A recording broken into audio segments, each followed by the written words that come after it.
Hello, in the name of the editorial board of the BuildUp portal, good morning to everyone. If this is for you a first time attending a BuildUp webinar, welcome. For our returning audience, thank you for renovating your interest.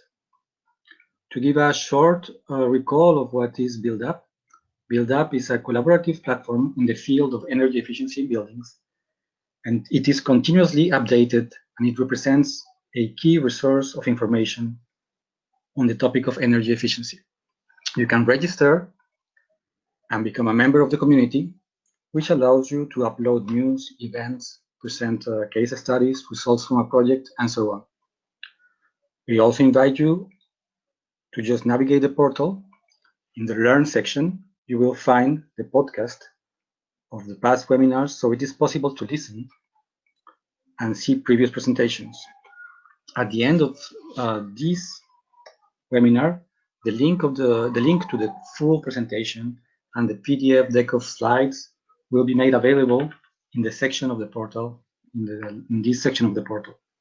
For upcoming webinars, you can find the announcements in the calendar in the event section. Well, it is a pleasure to host today's webinar entitled Create Project, Save Energy Today and Tomorrow, organized by the consortium of the Create Project. I would like to invite you all to contribute and participate in this webinar. You can type and send your questions. On the right-hand side of the screen, you see a box. And then we will have a 20-minute session at the end of the presentations to give answer to your questions. To get started, I will recall the program composed of 6 short interventions today, showcasing the findings and development of the Create project. And I will be giving as well a short introduction to our knowledgeable set of panelists. First, to introduce Create project, Revolution in the Thermal Energy Storage, we will have Wim van Helden. Wim van Helden studied technical physics at the Technical University of Eindhoven, the Netherlands, where he also did his PhD work in energy technology. Since 2014, he is working with AEE InTech in Gleisdorf, Austria, where he is leading the Department of Technology Development, including the Energy Storage Group, working on national and international research and demonstration projects.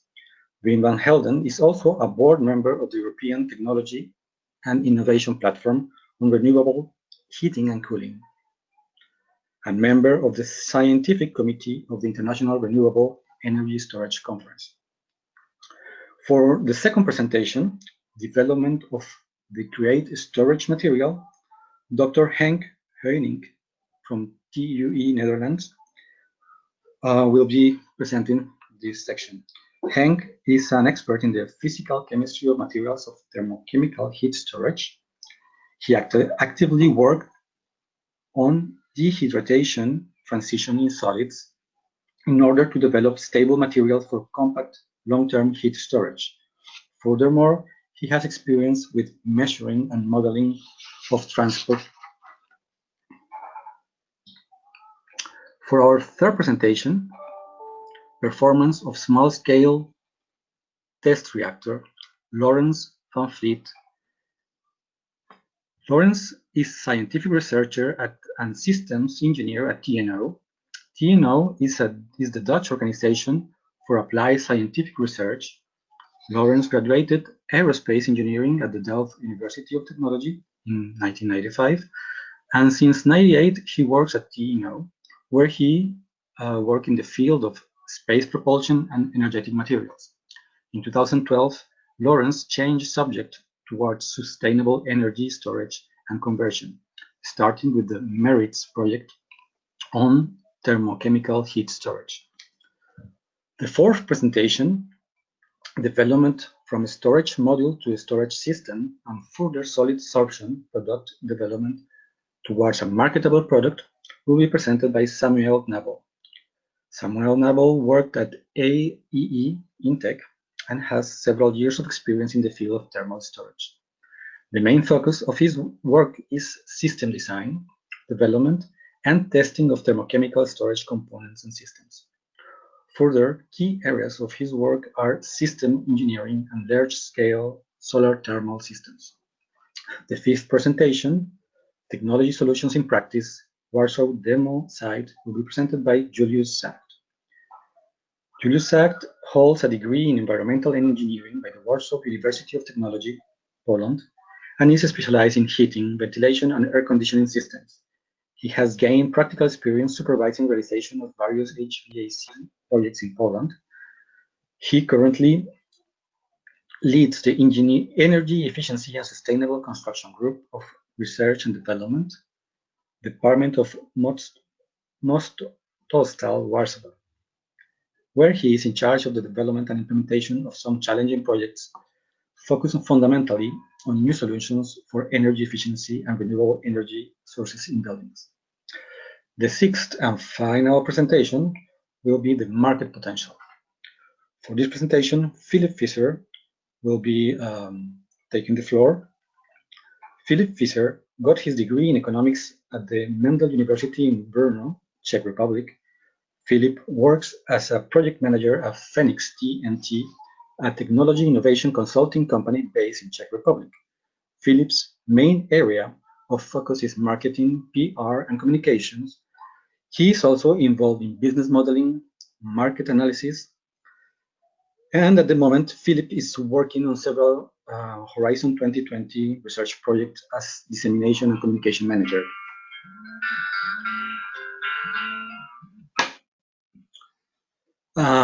So we will give now the floor to our first panelist on the introduction, Wim van Helden.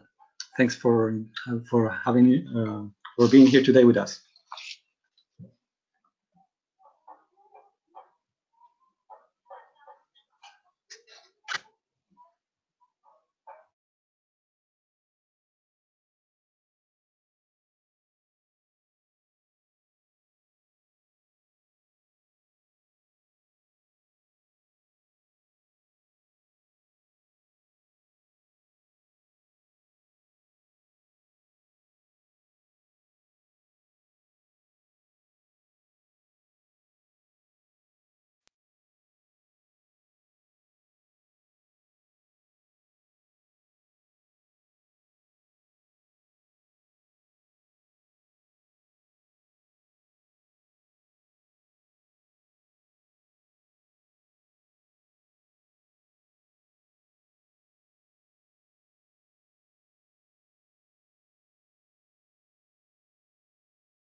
I just learned that I was not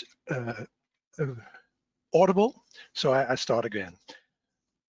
I'm delighted to hear you all, to be here and to give the first presentation for the CREATE project. CREATE stands for Compact Retrofit Advanced Thermal Energy Storage. And we entitled this presentation as a revolution in thermal energy storage, the CREATE project.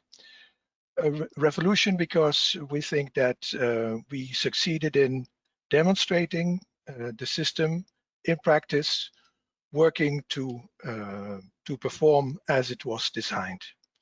You will hear more on the details in the following presentations. And in this presentation, you will hear about and see about the background, the principle, and the main achievements of the work. So the next slide, please.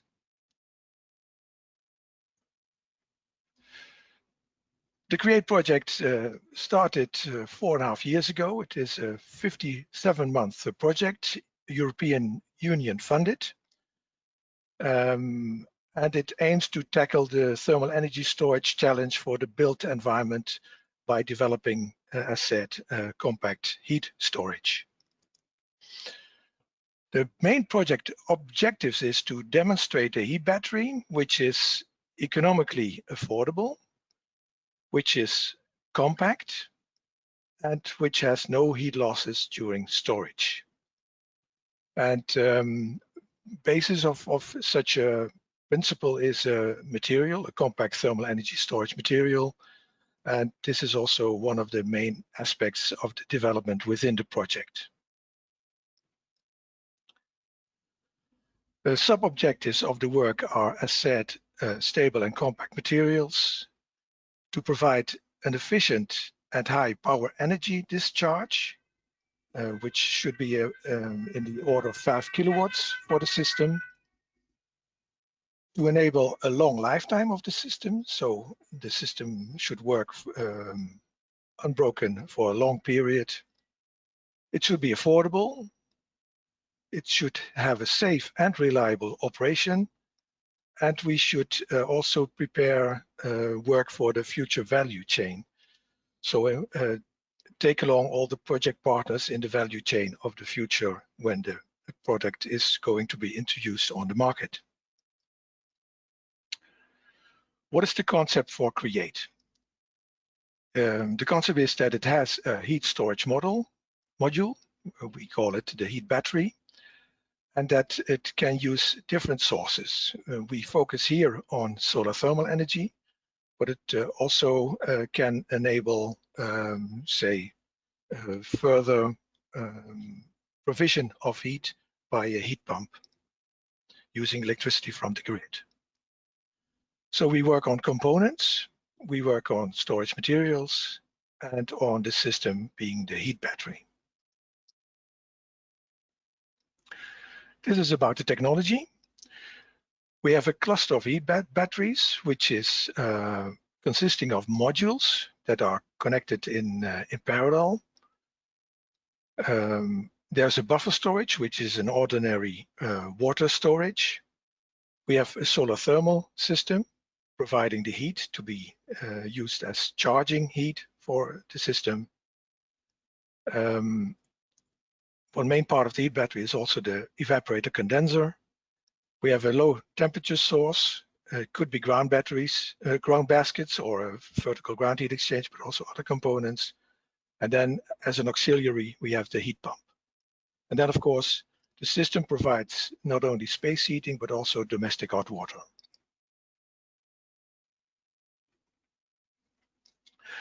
Important to understand for the Create project is the working principles. In fact, we have two materials, which is forming the heart of the machine. First, the active material, which is a salt hydrate, and then water vapor. And the principle is depicted in the next two figures.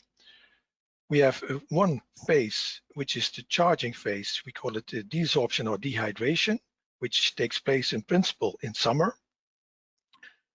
The sorption storage is a vessel in which the sorption material is integrated into a heat exchanger, and there's room in the sorption storage for water vapor to escape. The solar source at higher temperatures, about 90 degrees or so, will heat the salt hydrate, and then the salt hydrate will dehydrate, meaning that water vapor will escape from the salt, is being collected in the main part of the sorption storage, then transferred to the condenser evaporator. It will condense as water, and then the water will be stored in a separate water reservoir. The complete system is under low pressure, between 0 and about 50 millibars. And the heat that is coming from the condenser evaporator is then used or stored in the ground by the ground heat source. Then in winter, we have the other phase, which is the adsorption or hydration phase, the discharging of the storage module. So it's winter, it's low temperatures. The ground temperature is also low, and this is used for providing heat for evaporation of the water. So water from the water reservoir is transported to the evaporator. Then the water vapor will come into contact in the sorption storage with the dried salt. And this reaction will generate heat, and this heat is being used in either the space heating or the hot water preparation. So we have a cycle every half year of charging and discharging of the storage. The challenges you will hear more about in the next presentations. What I will jump into the achievements of the project. So at the end of the project, what did we achieve? You will hear about the storage material development. We were able to develop a stable salt hybrid with some additives, making it stable. And in the end, at costs less than 1.6 euro per kilogram of salt.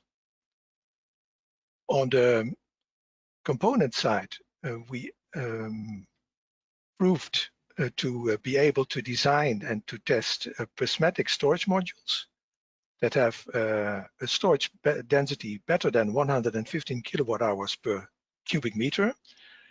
And in principle, the storage of heat is virtually without losses. We'll also see that we demonstrated this system in a real house. We were able to design the system, first test it in the laboratory, bring it to the demonstration, and then test it in connection to a real house. And also we did some cost reduction studies. The laboratory system we designed and used is about 58,000 euro with 3 modules. And we were able to show that for a system in practice, 6 modules of 440 liters each, the complete system having about 300 kilowatt hours would cost about 30,000 euro. And further reductions are possible and also needed. So what's the perspective? We had before Create other projects like the Merits or the Comtest projects, upon the results of which the Create project was based. We ended with the demonstration in the Create project, and beyond Create then would be another project involving industry in a deeper sense, and then developing the technology further from TRL 6 to TRL 9, entering the market. This was in a nutshell the information, the general information about the Create project. In the next 5 presentations, you will hear more about the materials component system development and demonstration, and about the market research that we did. I now hand over the microphone to Henk Huining from TU Eindhoven, and he will tell more about the material development.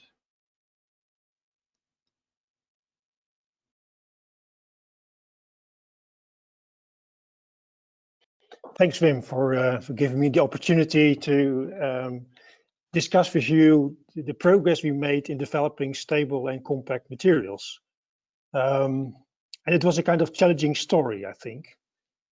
The aim we had was, of course, to develop compact, and I think all of you are involved in energy-related problems, so compact refers here to materials with a high energy density. Stable, of course, because you want to use it for several times. But there is something extra to that. You also would like to make, we also had to demonstrate that the material could be made at an industrial scale and against low costs. And I think therefore it also becomes clear why we have this nice group of partners on board for this particular task. Caldic, a chemical distributor, Dow, now of course split it in Dow and DuPont, which of course can contribute a lot and has contributed a lot to our understanding of industrial upscaling and manufacturing. TNO for the experiences on materials level, Arena Consulting for basically estimates of costs and production costs. And of course, the university, because in Eindhoven, because we have quite some knowledge on physical chemical processes in these materials. The tasks are then also following basically these aims. So we had to find a low-cost base material with a high energy density. The second task we had, of course, was then to make composite materials which are stable. And stable means stable in performance over time. and that can of course refer to various aspects, chemical stability, mechanical stability, but in the end it should perform stable, and I think that's the key thing. And the third point is that it should be able to produce it at sufficient scale, and of course that's directly connected to the last aim. It should you should be able to produce it, so we have to do an economic study of that. As a reminder, I put here a slide you already have seen in the presentation of Wim, the previous presentation, and I here only showed the hydration step, basically the moment that you would like to release heat. It's always good to remember this. We evaporate water at 10 degrees Celsius, for example, typically the groundwater temperature levels. That generates a certain water vapor pressure, and that's, I think, an important thing to remember. And if you bring that in contact with the salt, you would like to produce heat at a certain temperature. And that's already sets, of course, some boundary conditions for our selections. Now, before I want to say more about the composites, it's good to say a few words about salt hydrates. What are salt hydrates? Salt hydrates are basically crystalline materials which can incorporate water in their crystalline lattice. That's basically what you see here. And as soon as you bring in the water in this lattice, heat is going out. So basically, this is the discharging step. If you do the reverse, so if you bring in heat, you drive out the water. And on the right, you then immediately see what determines basically selections. What you see here is a diagram where you have water vapor pressures on the y-axis and temperatures. And then, for example, the blue line tells you what the water vapor pressures are, which you can generate in your device. And if you have 10 degrees Celsius, you can generate, for example, 12 millibar water vapor pressure. If you bring that in contact with the salt, then we have to move to the red line, which tells you at what vapor pressures the salt starts to generate heat. And then you see that the maximum, at least theoretical temperature, you might expect that the salt could deliver, in this particular example, is, for example, 60 degrees Celsius. Now, with this type of phase diagrams, you can make selections. Now, why salt hydrates? In theory, salt hydrates at least have a high energy density. You have to think about values typically bigger than 1 gigajoule cubic meter. There are many examples of salt hydrates which are low cost, so it gives you access to low cost base material, and you have the opportunity to do charging at relatively low temperatures.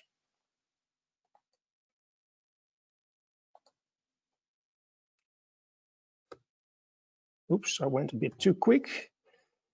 Yeah, so the first step, what we did is did material selection, and therefore we screened about 500 plus reactions, hydration reactions known in the literature, either experimental or from thermodynamic data. And from that, we selected our candidate, potassium carbonate. What were the reasons to select it? It had a relatively high energy density. There were candidates with higher energy density, I have to say, but for several reasons, we abandoned these candidates. But this was the one with the highest energy density given the conditions we had at that moment, 1.3 gigajoule per cubic meter. Theoretically, at least the output temperature should be 60 degrees in case we had a water vessel of 10 degrees Celsius. In principle, it's a quite harmless salt, so there doesn't seem to be health and safety issues, and that's quite important because, of course, we have quite a lot of this material in a system, and we want to place that at homes. And the base material costs are relatively okay. Now, if you want to find more information, you can go to the paper, which tells you a lot more about this whole selection process.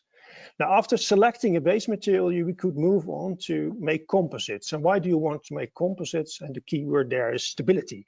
And because if you cycle this material, you bring in water, so it expands, you pull out water, so it shrinks.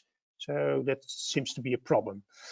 And we walked along two different lines. One was developed by Caldic. Basically, what we did there is compacted bars of potassium carbonate together with a binder and granulated it to the particular size we wanted. Another process was developed in Dow. There we extruded potassium carbonate together with an additive and broke it. And that were the two lines we explored. Basically, already with in mind that we should be able to process this really on industrial scale. Now, the basic criterion to select one line to continue with was the energy density. So the compaction procedure was so efficient in making dense particles that we hardly lose energy density in that step. And that's what you see in this slide. And that's why we choose the compaction route for further upscaling. Now we tested this particle, and here you see a kind of snapshot of a large cyclic test of single particles, hydrating and dehydrating. You see the discharge on the x-axis and the time, of course, on the time on the horizontal axis and discharge on the vertical axis. You see here cycle 35 to cycle 45. This experiment went on, I think, for 100 cycles. And basically what we noticed is that the performance on a single particle level was we were always able to cycle it to complete hydration and complete dehydration. And also the particle stayed intact. Of course, the particle was not as strong anymore as in the beginning. And if you would touch it, it would break, but it was still there and it has its shape. So that was promising. Now with that, we start to develop industrial scale production. And here you see the major steps. Now you have to keep in mind that in the end, we had to fill the reactor. And the reactor, later on, you will hear more about that. And you want to fill with a certain volume. And that's why we had to start always with the powder, which we called the hydrated powder. So the salt, which already has water incorporated in it because it has the largest volume. Now, the second step, the powder was mixed with a binder. Again, still, we had the powder. And then we compacted it to bars. You see pictures here below. Break it to granulate and then sieve it to the appropriate size. And then it went into the demonstrator.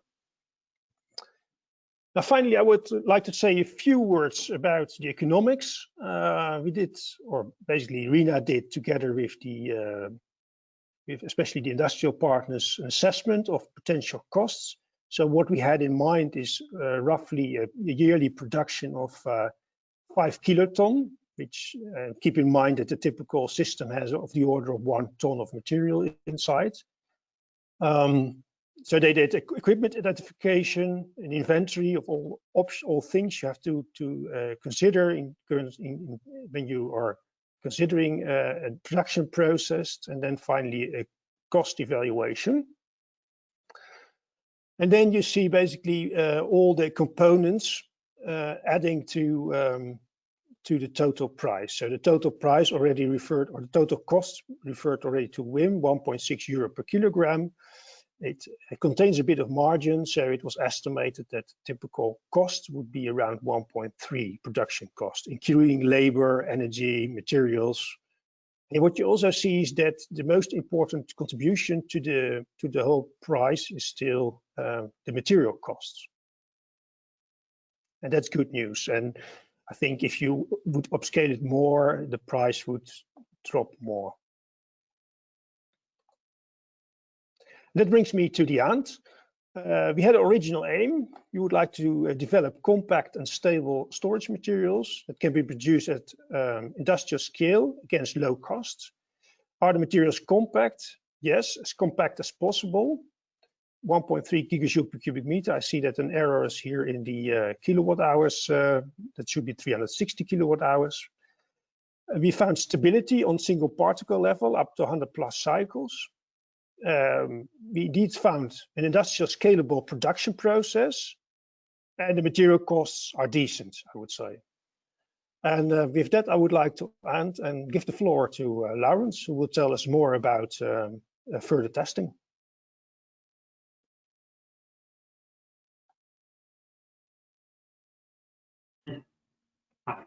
Thank you, Henk. Let's see if this works. Hello, everybody. I would like to tell you a little bit about our small-scale test reactor, which we developed during the CREATE project to support the technology development of the other work packages. Oh, sorry, going faster. So what you typically see is that, like Henk told on the material level, is the picture on the left. You want to extrapolate the performance of that scale towards the final demonstration modules that we have in this project at least, or your final product. And there's a scale in between that that we see that's effectively needed in order to determine certain key performance indicators of your system. And that's what we are talking about in this presentation. So what type of key performance indicators do we do I mean by that? Well, how much material fits inside a heat exchanger? How quickly can I charge the battery? How quickly can I discharge the battery? How much does fit inside a cubic meter of heat exchanger? And at the end, what's then effectively the energy density of the material within this heat exchanger? So typically these type of questions can be answered by the tests that are performed in the small-scale modular 1 kilogram reactor. Then this is the picture of this 1 kilogram reactor. There's I don't know if I can point it out by my mouse. Yes. There's the absorber-desorber, which contains a heat exchanger with the material. There will be more pictures on that later on. There is a storage valve because we still have a storage vessel. So between charging and discharging, we want to close the evaporator condenser from the absorber-desorber by a valve. And on the bottom, there is the evaporator condenser. Since we wanted to characterize the material heat exchanger performance within the setup, we have explicitly decided to make the evaporator condenser oversized, so that would not be the limiting factor in characterizing the material. This is a more detailed schematic of the setup. The red box is the thermochemical material inside the heat exchanger, of which is a close-up picture on the right side of this slide, including the material, and I will go in some more details on that later on. The setup is run, we didn't attach it to a ground source. What we did is we, and also not to solar collectors or something like that, we use normal absorber water bath or normal laboratory water baths to do the absorption, desorption on both the absorber side and the evaporator condenser side. There's pumps, tubing, there's an evacuation system. So this is roughly the setup, and there's of course a control setup available to control the settings for the tests. This is a little bit about the instrumentation of the heat exchanger itself. We have exactly a 10 by 10 by 10 centimeter heat exchanger. It's a copper-copper heat exchanger, so copper fins and copper tubing. There's the blue lines which you see in the middle. That's the water tubing, the water flow. It's going several times through the heat exchanger. We have instrumented it with 13 thermocouples, both on the tubing, on the plates, and within the material. And in the top view on the right side, you can, it's on this slide difficult to see, but there's a green area around. So we shielded 3 sides of the heat exchanger by plastic foil to point the water vapor direction from effectively from the left side, and to in that way simulate a little bit more like it would be a bigger heat exchanger. And in this way, we could see like a heat wave sometimes going through the material by different temperatures that are on different locations in the bed. The typical experimental conditions, like on hardware and materials, well, this is just one type of material that was tested with potassium carbonate. We have the copper-copper fin and tube heat exchanger. Fins distance was 10 millimeter. And on the software and the control, we could charge it, well, effectively all temperatures up to 100 degrees. We always left the evaporator condenser input temperature at 10 degrees. And for discharge, of course, we had to determine at what temperature do you reach the specification on power for this material. Also, always having the evaporator condenser at 10 degrees.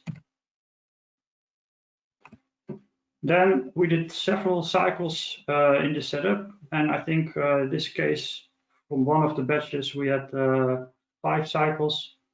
On the left side, you see the original state of the material, so you clearly see the particles fully filled within the place of the heat exchanger. And on the right side, I think the color of the light is a little bit different, so it looks more gray, but I think it's the same color. It should be the same color. But what you see is that the granules are non-existing. At least they are not as prominent, visible as before the testing.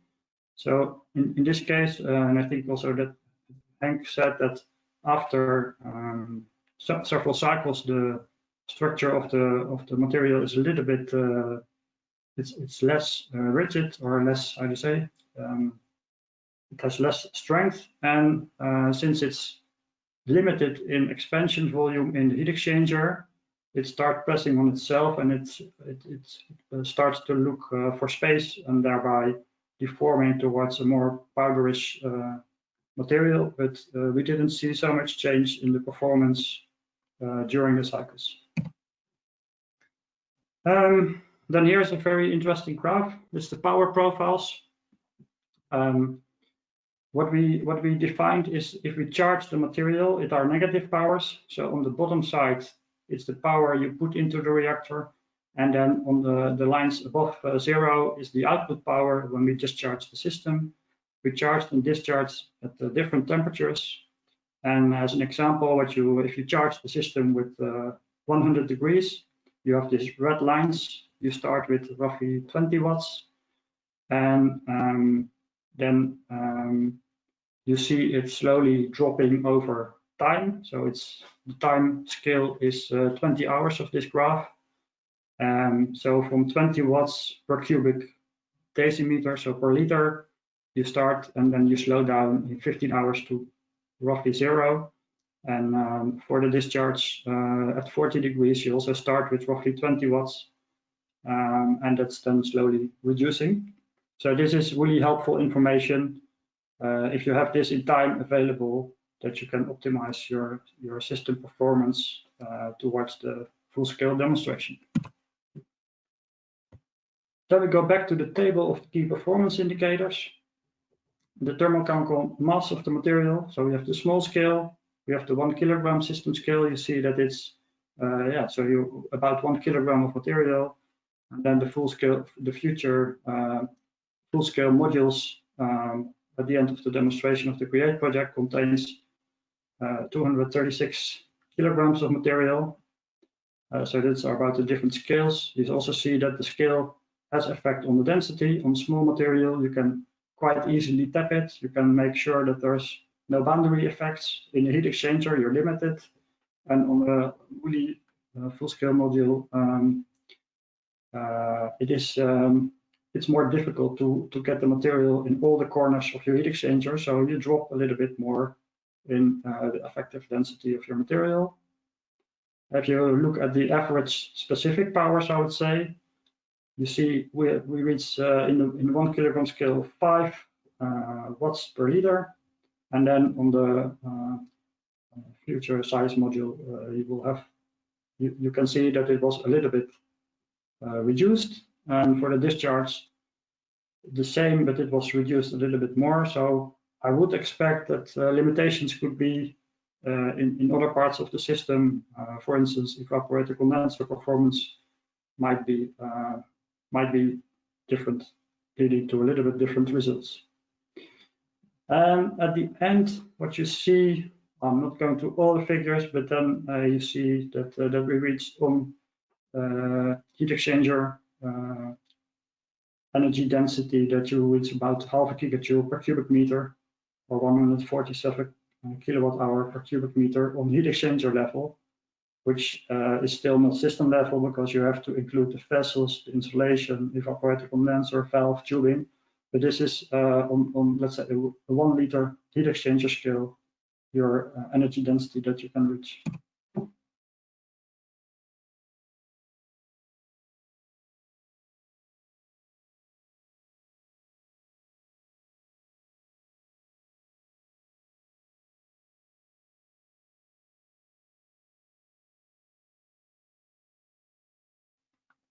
It's 40 degrees input temperature towards the absorber. Energy density on heat exchanger level is a little bit over half a gigajoule per cubic meter, which then translates towards the full scale modules of about 0.13 gigajoule or 30 kilowatt hours as energy storage. Best charging powers that occur at, let's say, you really need it 90 degrees or higher to reach the 5 kilowatt on the future scale. And best discharging power should be ideally below 40 degrees, but of course that depends on your heating system if that's allowed. I think this was it for me. Then I would like to introduce you to Samuel Knauwel, who is going to tell you about the development of the storage module from storage module to storage system. Thank you for listening. Yeah, hello, also from my side. Thank you for the short introduction. As Lauren said, I would like to give you a little bit more an overview, a deeper overview on the storage development and the storage components and the path how we were able to build a storage system at the end of the project. The main aim, which was following us during the development and the design of our storage system, was to development a seasonal heat storage system, which is based on the dehydration and hydration of salt hydrates. And our storage system should be used, or can, the aim was that it is used in single or multifamily houses. And we had certain requirements which the storage system should fulfill at the end of the project or at the end of the development. So one part was that the storage system is cost effective, so it would economically make sense to build and integrate such a system in your house. And another major requirement was that we have a compact storage system, so we have a high storage density, which will lead in reduced space in, for example, in your cellar. And the third requirement, or one of the main requirements, was that the storage system itself does not have heat losses during the storage phase.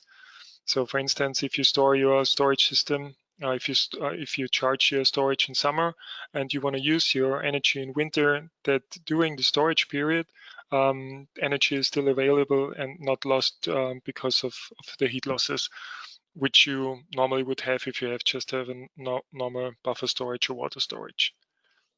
On the next slide, you see the storage system concept, how the Create storage system looks like.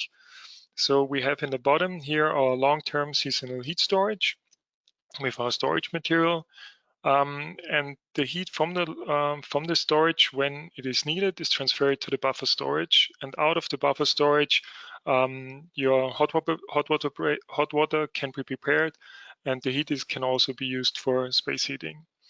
Over the buffer storage, also the storage is charged in summer, and this is done via solar collectors, so normal solar thermal flatbed collectors, during the summer period or during period with higher radiation and when the storage is empty. Additionally, for times when the storage is empty or is fully discharged and there is not enough solar radiation, we have a heat pump as an auxiliary or supplementary heating system. The technical development in the Create project started, or the technical developments regarding the system components started with designing and developing and testing certain components of the storage system, which then was leading to a full system. You saw these pictures already at the presentation of Wim and also Hank. And what you can see here is the storage system, or a sketch of the storage system in general. So you have the storage vessel, which is containing your material, the storage material, a salt in our case. You have an evaporator condenser as a critical part of your storage system, and a process water tank in which your process water is stored. We heard already about the storage material development. And I will let you know, or I will give you a more deeper an overview how on the storage vessel design and development, as well as on the condenser and evaporator development as the two main critical technical or main parts of critical components in such a system. Regarding the storage vessel development, so like I said at the beginning, one aim was to increase the compactness of such a storage system, and the compactness of such a storage system, or more or less the volume, on the other hand, can be reduced if you reduce the volume you need for insulation for your auxiliary equipment. And then the second possibility is, or an additional possibility is, to reduce the voids between your storage vessel and your building cubature. And our idea was to increase the storage density, not only by developing a good storage material, but also going away from cylindrical vessel towards prismatic modular vessels. And as you can see here in the graphic, like typical for TCM storages, in a low working pressure environment, they're cylindrical. But if we switch to a prismatic storage design, we immediately can reduce the space and increase the storage density just by this measure by 20%. The challenge is the working pressure. Like I said, it's at 10 millibars, and this is also the reason why normally cylindrical vessels are used rather than prismatic ones. So to build up a prismatic vessel, there have to be a solution had to be found how to tackle the vacuum forces. And our solution was that we used the internal heat exchanger as a structural element. So on the picture on the bottom left, you can see the heat exchanger. And in this heat exchanger, the storage material is filled. And this is used not only for extracting the heat out of the salt, or respectively bring it into the salt, but this is also used as a structural element. So the vacuum forces which are occurring on the outside of the containment are tackled by this fin heat exchanger. And with our modules, which you can see here on the right side, when it's fully assembled, the pressure on the outside is on each side is more than 10 tons. So the small fin heat exchanger is tackling the forces. The storage vessel we designed, we built it in two ways. So we built a first prototype with 200 liters. And for the final design, we ended up with a higher storage capacity of 400 liters potassium carbonate per module. We had like a power requirement to fulfill to be able to be able to provide hot water and also space heating at around 2.5 kilowatts. And as I said, the working pressure was at around 10 millibars. And on the bottom, you see pictures of the assembly process. So the heat exchanger, in which then the storage material was filled. It was closed via glass fiber and then PTFE netting, which then was placed into this containment, and this containment then was closed by welding. And one module, this is this 200 liter module, is shown here on the right.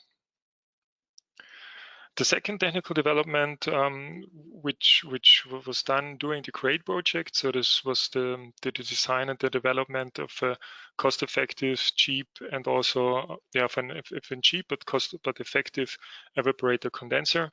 And for that, we built an experimental test rig where we tested multiple different evaporator condensers, which we thought would fulfill our requirements. So we tested fin heat exchangers, like you can see here, microchannel heat exchangers, Then we also tested a folding film heat exchanger, and we tested a corrugated tube evaporator condenser in a test rig, which is shown here on the left. And as a result, we saw that the corrugated tube evaporator condenser combines, on the one hand, a simple design, but also a powerful design. And for our first prototype, we built a corrugated tube design. So the corrugated tube is placed into 3 trays, in which then water is pumped. We built it for our prototype, for our Create system. All those 2 components, including the salt, now it's stuck, okay, was built up and ended up in a Create system design, so in a Create system. And this is a sketch how our system looks like. So we have 3 modules containing 400 liters of potassium carbonate each. We have a central evaporator condenser, which is placed on the top of this vessel, and in the bottom is the process water tank. The system is built as a pump system, so in case we want to discharge our system, water from the bottom is pumped to the evaporator, and then water is evaporated, and then via the vapor channel is brought to the salt, which is then heated up, and the heat can extract via the heat exchanger of the inside of our storage modules. In the next picture, you see our first storage system prototype, or storage laboratory experiment prototype. So we started with 1 module, with a smaller one, with a 200-liter storage module that you can see here is the more or less black box. This is our evaporator condenser, already built up for like a larger system, in which the evaporator condenser is placed on the top.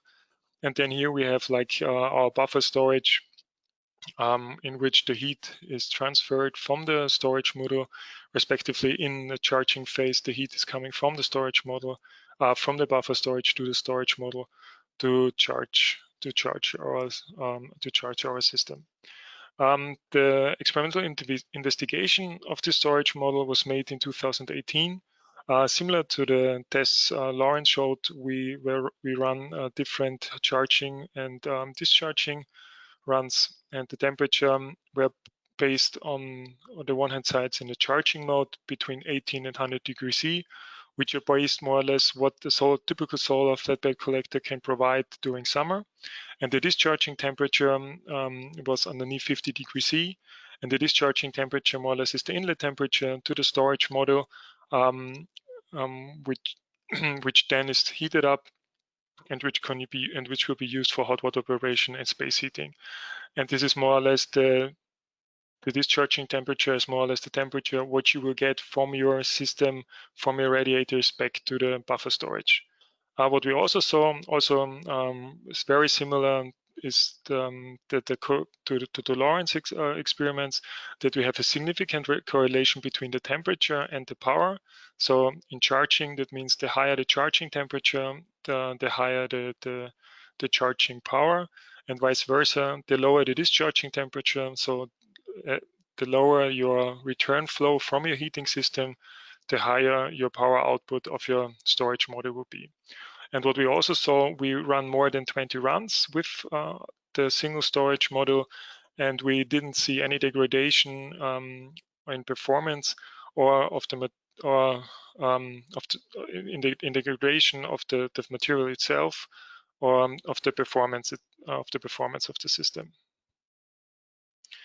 After the single model tests were finished, Create container was built up. The Create container then included the full system. So the full system includes not only 1 battery, but 3 storage modules, which you can see here, then evaporator condenser and buffer storage and the heat pump. And this container in which the Create components were placed represents more or less a complete boiler room, which you would build in the cellar.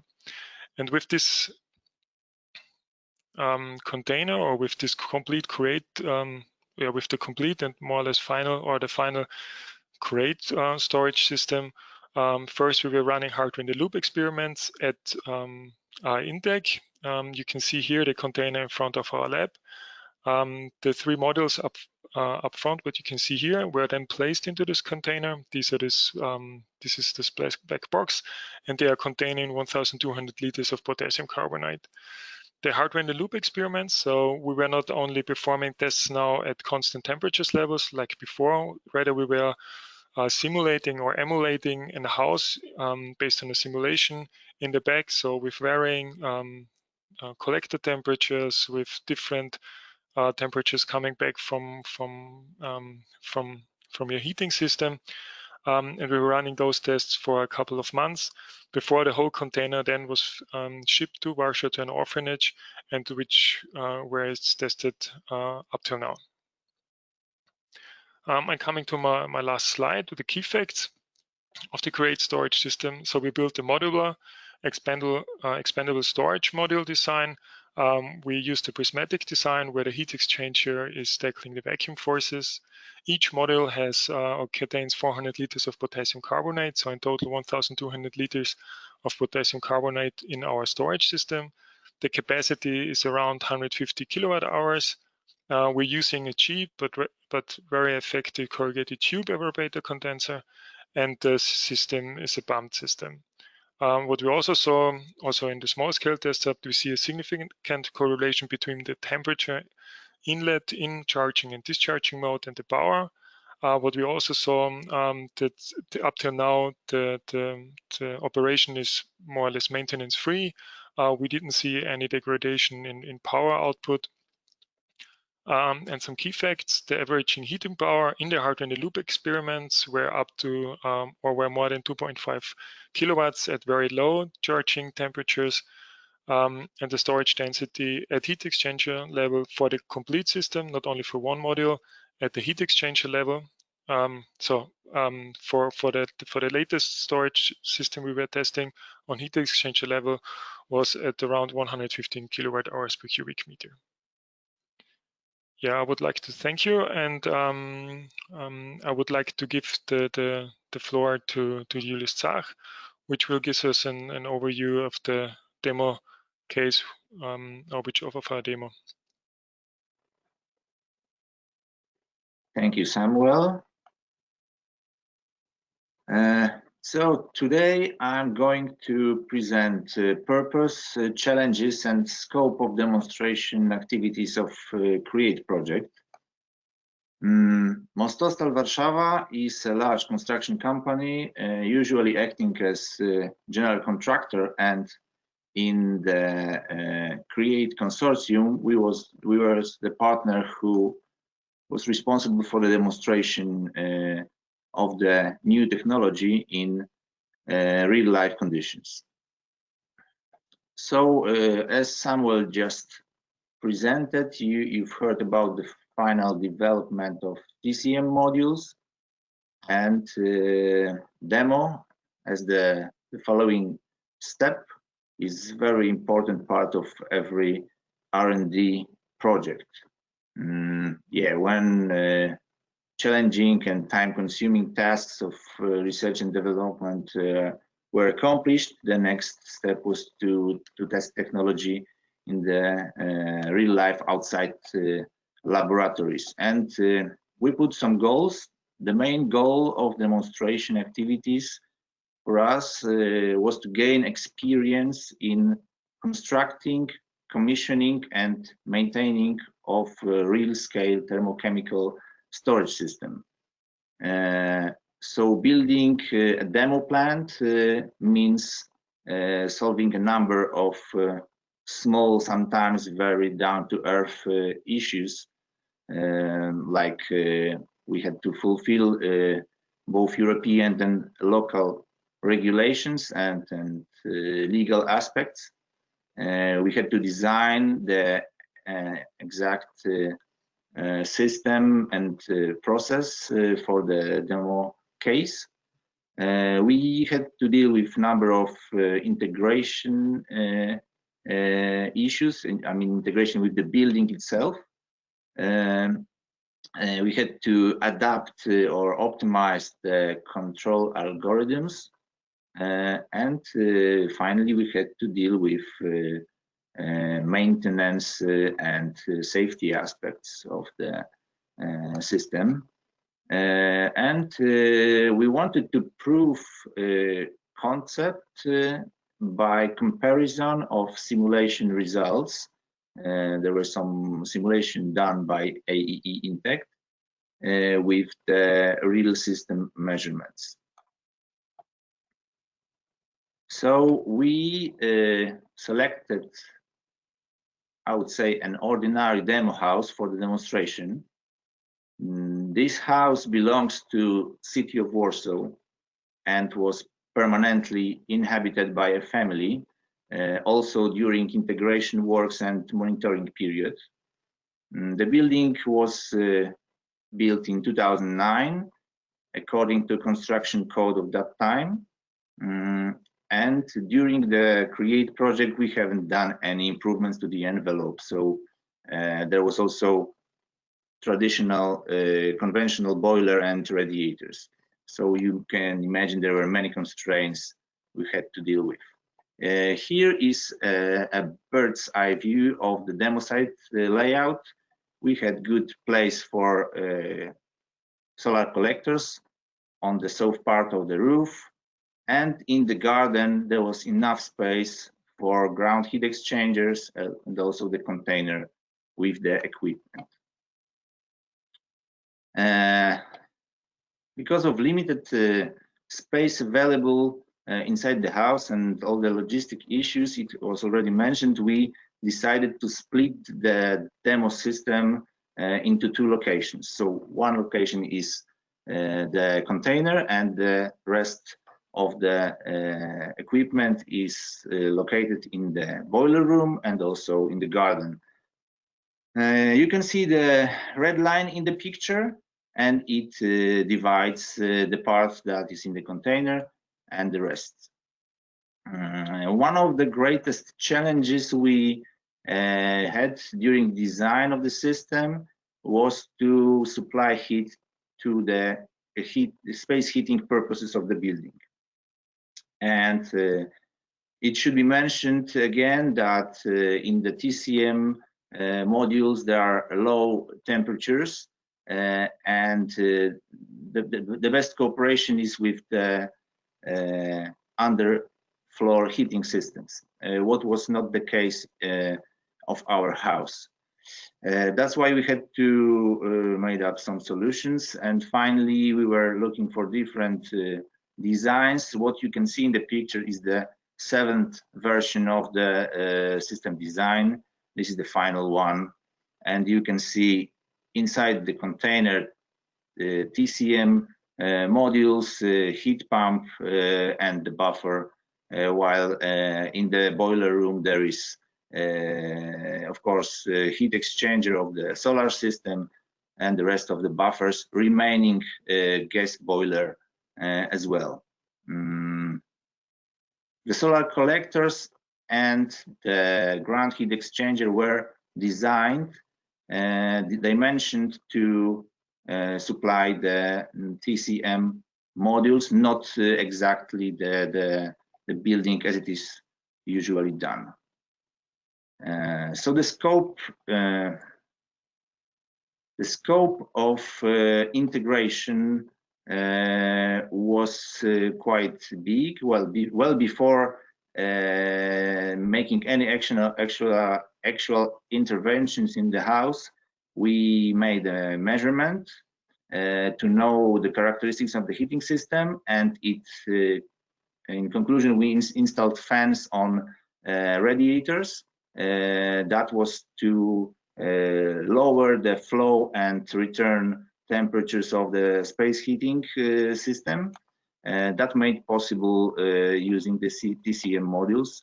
We installed also ground heat exchangers in the garden, two U-type tubes of 73 meters each one, the buffer in the boiler room, and the solar collectors on the roof of total area about 20 square meters. Of course, weather station, a bunch of sensors and automation actuators. So that was one part, one stage of the demonstration, and the second stage was connection of the container. There are a couple of connections joining the equipment in the boiler room and in the container. There is solar loop, heating loop, ground heat source loop, power supply, network cable. All the connections go underground and enter the container through a dedicated hole in the floor.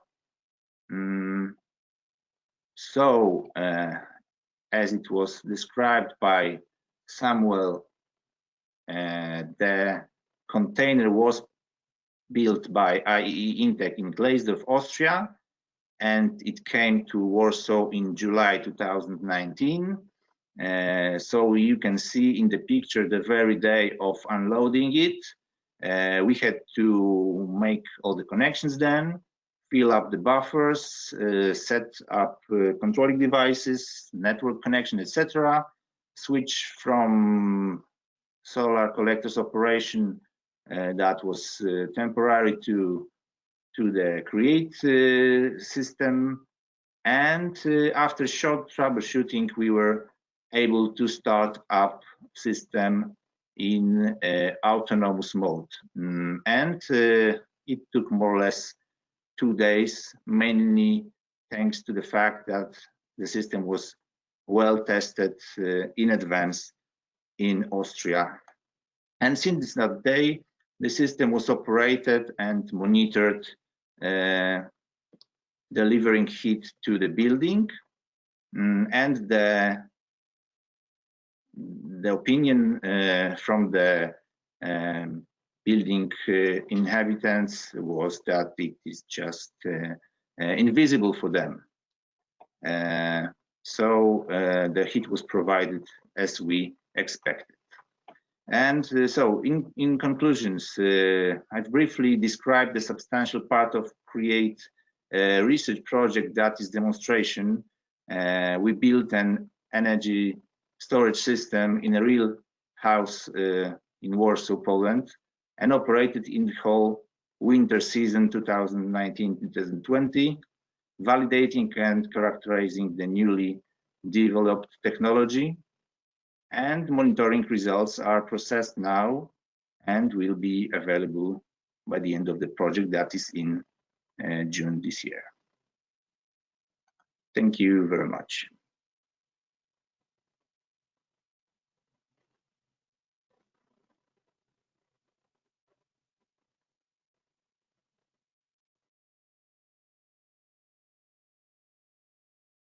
Hello, everyone.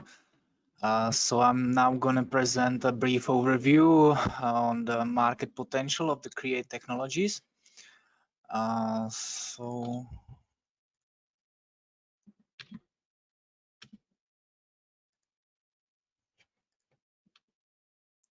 Yeah, here we go. Okay, so a little background. Yes, I have moved. I was being too fast.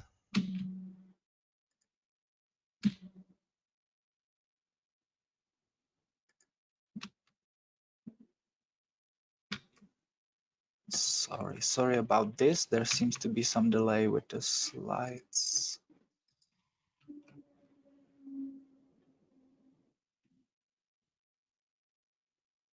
Okay, great. Here we go.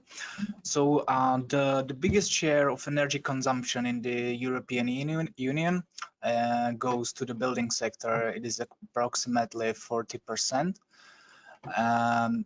So the integral energy storage is a key technology in providing flexibility and integration in the energy system of the renewable energy, and of course this will result in the decarbonization of buildings. So we will achieve the decarbonization on the one hand by bigger higher energy savings, and on the other hand, of course, this is the renewable energy sources we are talking about. So therefore there will be the reduction of fossil fuel combustion, resulting in less air pollution.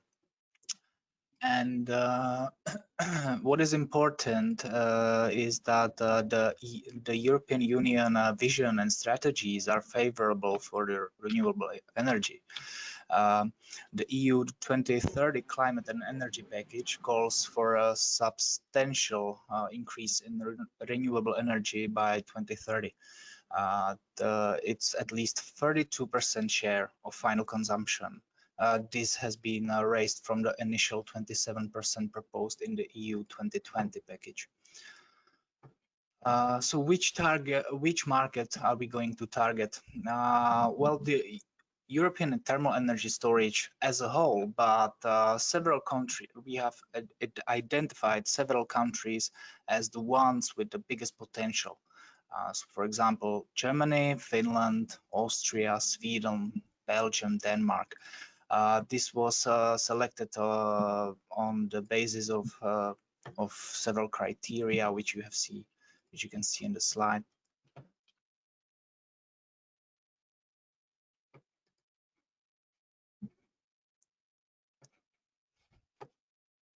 Yes. Again, my slide's a bit delayed. Sorry for this. Yes, this is the correct one. So where are we in 2020 in the market? Well, as you all know, we have a big hot water storage tank domination. That is the most common technology used. It allows to store hot water, mainly in relation to the domestic hot water system. The technology has been applied for decades, but it has its limitations, mainly low density and inefficient storage. So at the present time, the other technologies such as latent heat storage and phase-changing materials are not widely deployed, but it is expected that the thermal energy system solutions will significantly increase, partly driven by legislation and regulation.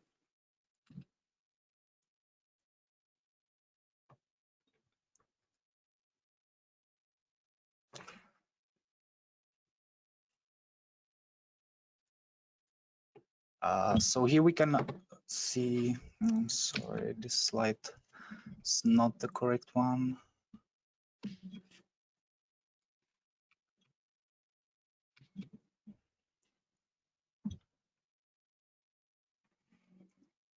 Yes, this is the one. So the potential.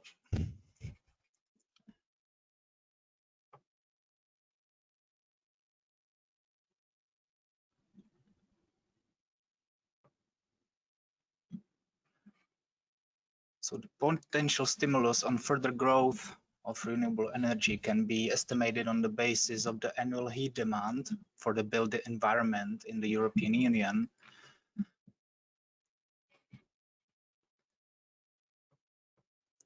Well, in this figure, well, if there would be the correct slide, you should be able to see it.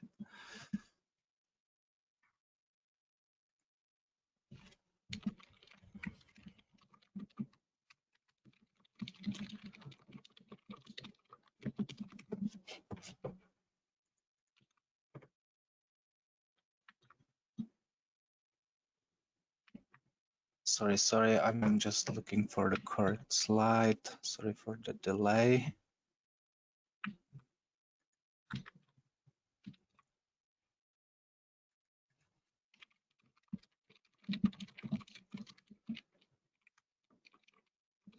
Okay, this is the correct slide. Thank you. So on this figure on the left side, you can see the projected decrease of the heat storage demand. This is deduced from the so-called full research development and policy scenario, which originates in the document the Common Vision for the Renewable Heating and Cooling Sector in Europe. And this was issued by the European Technology Platform on Renewable Heating and Cooling. So what is important here, that the demand is going to decrease. This is mainly due to improved energy efficiency as a result of various measures. The right side of this figure shows that the distribution of low temperature heat by type of use in the EU is showing that roughly 80% of the low temperature heat in the EU is used in residential and commercial buildings for space heating. Okay, next slide, please.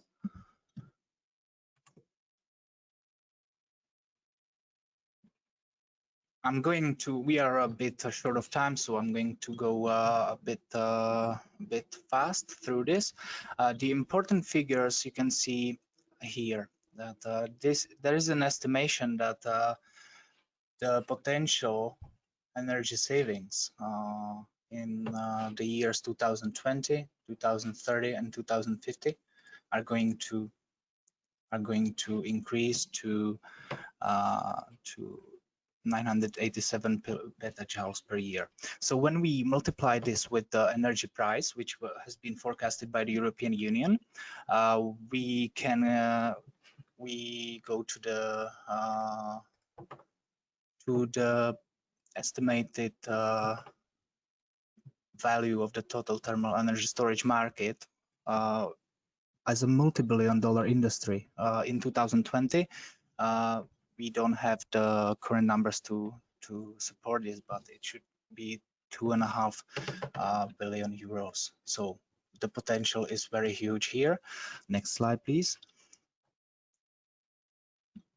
When we take the total thermal energy storage market value and multiply it by the number of EU dwellings, we can go to the market penetration of the Create technologies, which you can see here. These are forecasted at 1% at 2030 of the overall EU housing stock, and 3.4% in 2050. Of course, when this is extrapolated to the whole population of the world, this number might be multiplied.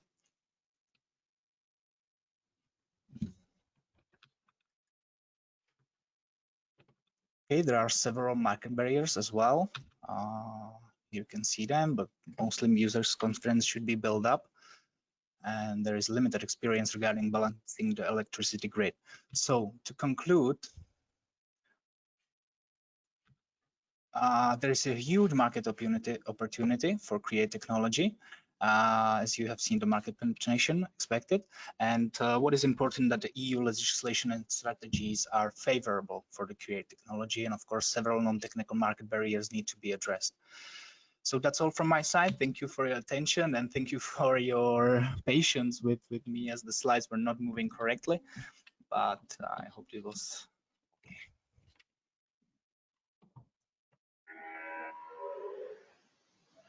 Great, thank you very much to all the panelists for your presentations, very interesting.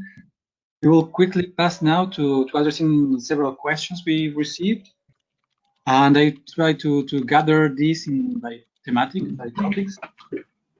I will maybe start for a general question on the project itself, and is to know what is the next step in the development of towards the market, and what are the main challenges for this next step, and maybe what is the expectations about this TRL9 for when this could be a reality.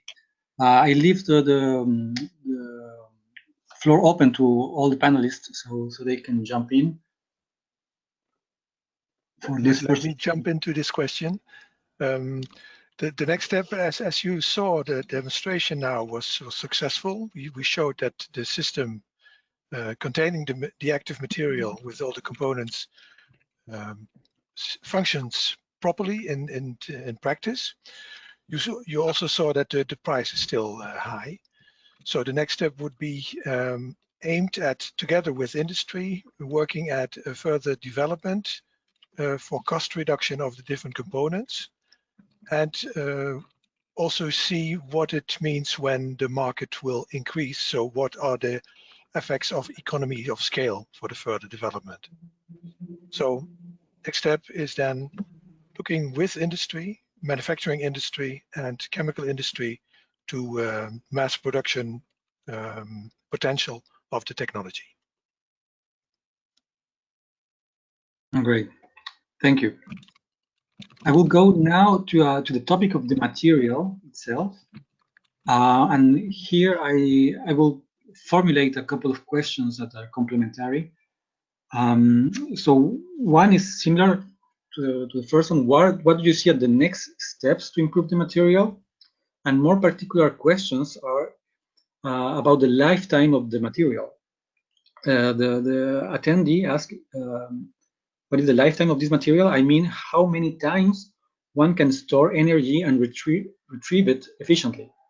And a complementary question from the same attendee. What are we aiming for a satisfactory efficiency?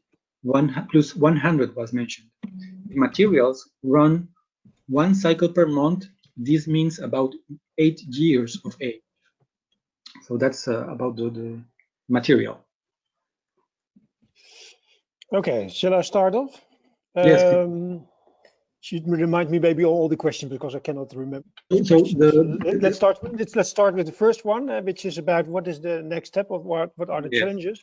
I think a bit maybe a bit hidden, but I think one of the major challenges is already clear. What we saw now is in these large-scale units that there was stable performance, but of course this material should be made more robust, even more robust, and I think that's also where we're working on, so that it also in transportation and production it's more robust.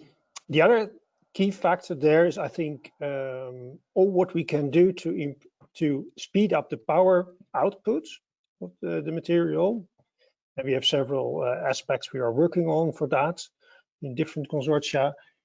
Could help a lot, because what we gain in power output at the material level, of course, helps also on system level. So you never, of course, get higher in power if you go up in skills. So what we can do there, it also helps. So that's maybe an answer to the first question.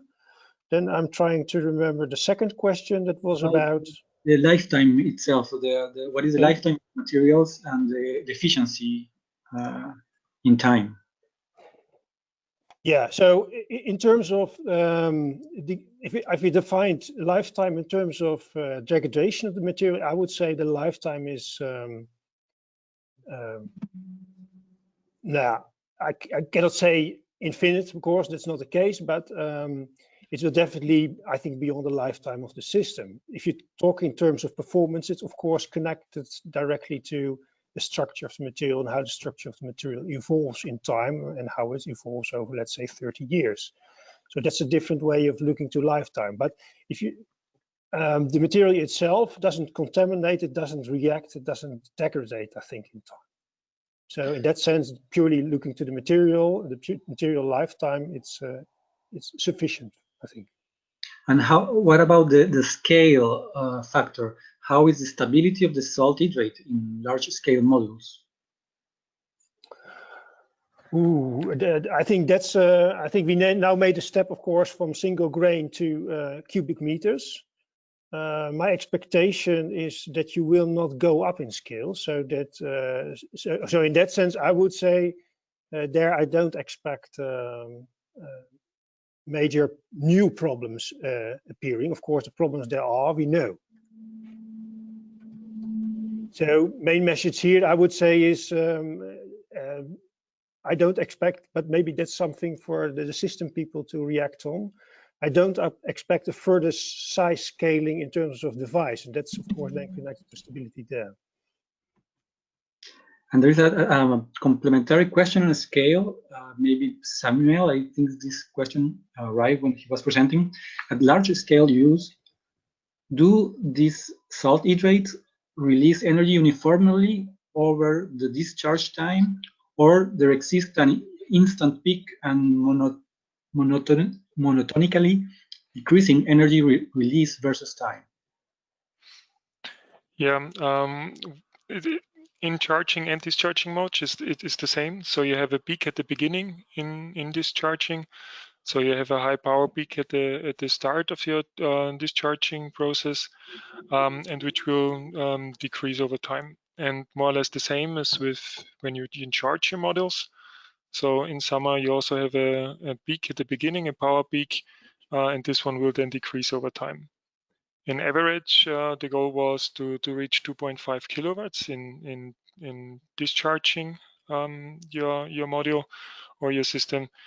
And we were at optimal situations. We hit that point we hit the 2.5 kilowatts. In rather not typical or harder conditions, we were a little bit underneath that. Thank you. For addressing maybe a last question on the topic of the components of the system, when looking at evaporators and condensers components, were braze plate heat exchangers considered? Braze plate? Maybe a yes, no question answer.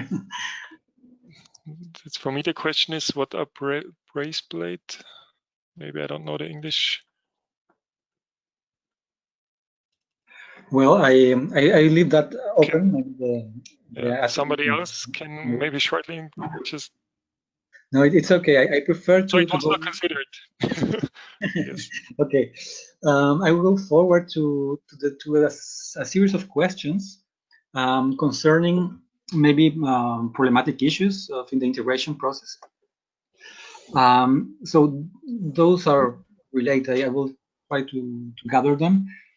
Can the volume of the system fit limited floor space available in smaller apartments? We're speaking about the square meter or volume needed for the installation. And where do you install it inside the apartment? Or can a system work for several apartments?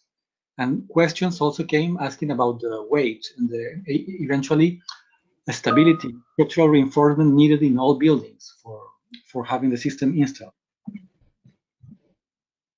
Okay, I'll try to answer. Well, the available space issues were definitely one of our major problem in the integration. So we had let's say an ordinary house, and the square, the floor in the boiler room was about, I would say, 5 square meters or something. So that was for the experimental system not enough to fit. So definitely this is an issue right now.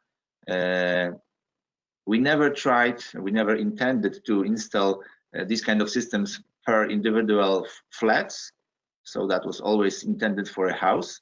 So the question whether it would be good for a couple of flats, I would just say it could be. Yes, it could work for a kind of small apartment building of 6 apartments, let's say. Then perhaps there will be space for all the necessary equipment, and the weight of the elements, of course. Yeah, you should put it into basement or just have the right room designed for that purpose. And will you say that for future development, for new construction of housing or other kind of typologies of buildings, it will be good to foresee more square meters for technical rooms or having storage solutions in the future? We don't have definite answer for that. The technology is developing, and we do not have any kind of value we could say right now what would be the necessary space. And we have never considered advising building bigger technical rooms. Okay. Thank you all very much. Maybe if you have any final remark, this is the moment before closing. I don't have any more questions. Other questions, I will just leave the audience to. You can reach the panelists. You have all the coordinates on the slides. And well, thank you all again for participating and to our audience. See you in our next webinar. You're welcome. Thank you. Yeah, thank you. Thank you. Thank you so much. See you. Thank you. All right.